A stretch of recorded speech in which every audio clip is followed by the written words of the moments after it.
ask first question? Yeah, go ahead. In a collapse of the system, when you talk about collapse occurring, what do you see or what do you envision when you see a collapse, or when you talk about the collapse? I envision a lot of people losing their jobs, and that the funding put forth by the president to try to bail out companies will not work, because it doesn't offer a better system or a competitive product. Now, if General Motors had an automobile that was better than the Toyota, cheaper, more miles, less polluting, it'll sell. If we say we're going to bail out General Motors, if they don't have a project that we can look at and say, yes, it is better than Toyota, it will enable us to survive. But I don't know what they're putting out. I think they're going to put out just another rendition of a Chevy or whatever it is.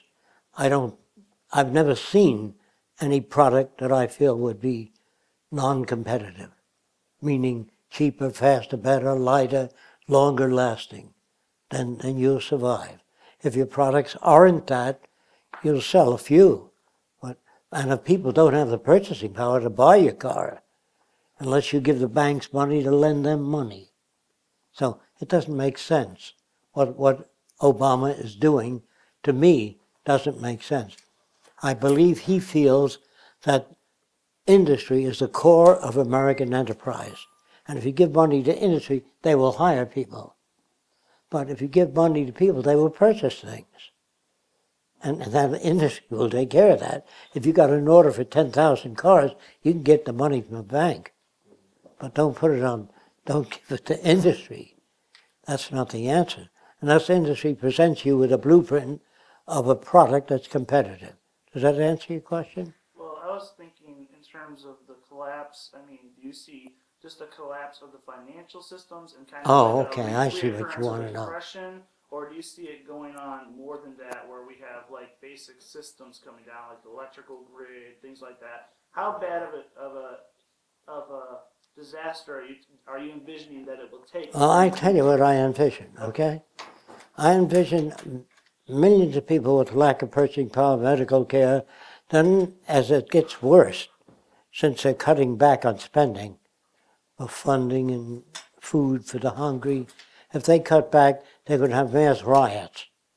Mass riots will result in minorities being in the house by 9 o'clock in certain districts. They don't want them walking around the street.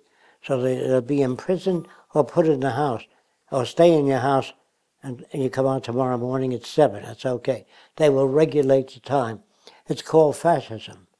But fascism won't work for a long period of time. Just a temporary hold people in check.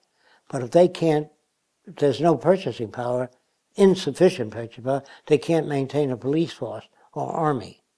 So fascism, unless you take over all the industries and everything, and then operate the government by big business, which they don't need. They don't need to do anything.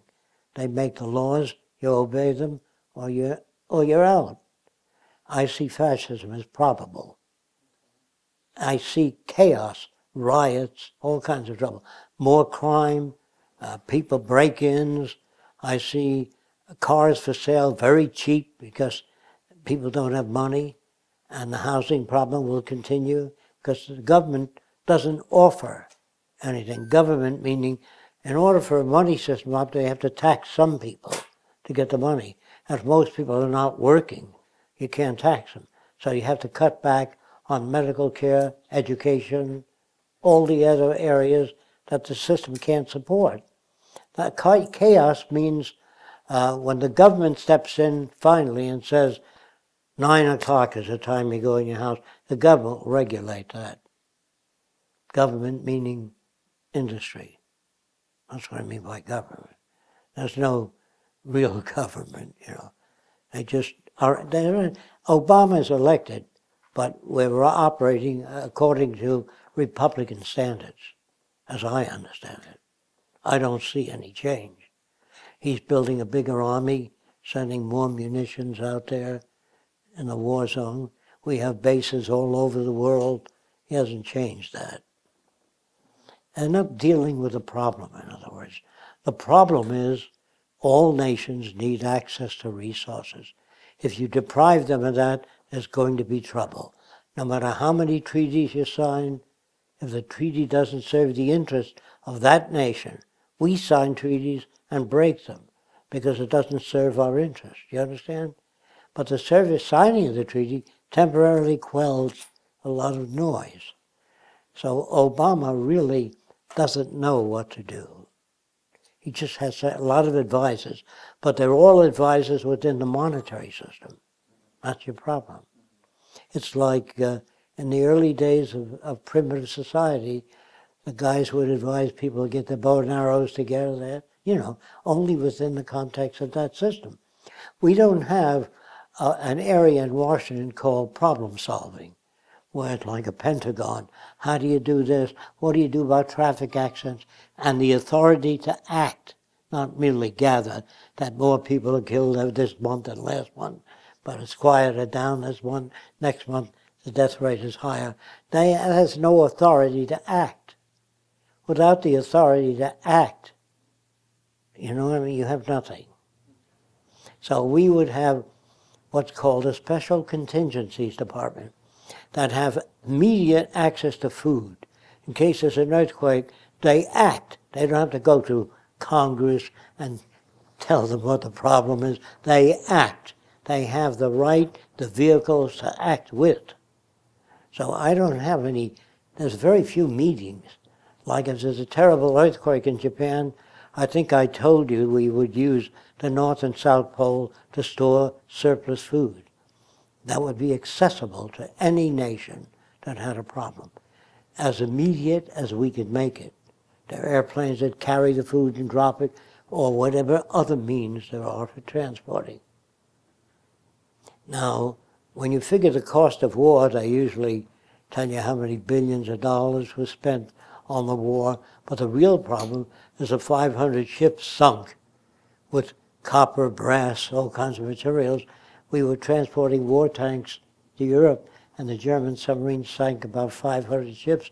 That's a lot of resources. And that's what I worry about, not how much did it cost. The resources that was sunk. Now the radioactive material and the poison gas carried on ships, other than what we dumped, upsets the ocean balance. Now, what do you do about that? We would have groups of people working on oceanography problems, and they have the authority to act when they find out things. Now, with the oceanography department, there's another department, the problem solvers in oceanography, how to restore the reefs, how to build a matrix for the reef to form around. It's not just a survey, there's the group that can act, that's connected to the oceanography department. What the oceanography department does is tell you we're losing reefs in this regional divisions of the Mediterranean. When I say regional divisions, I mean longitude and latitude. In the early days, they used to name streets 1, 2, 3, 4, 5. But if you bought a 26, you're far out of town. You have to drive to work. So they changed the numbers to Kosciuszko Street or Smith Street. You never knew how far out that was. Do you understand? So we're going to have to change all that. And instead of calling man a Pithecanthropus erectus, you know, take Latin names and complicate the system, it'll D44, means a Pithecanthropus erectus. In other words, instead of your name, say your name is John Smith. There's thousands of John Smiths. So they have to take your fingerprints and all. So in the future, the Army has a serial number, which they assign you. So in the future, when you meet D44 11B, it means there is an art, music, science, and technology. So their name will tell you whether you can relate to them or not.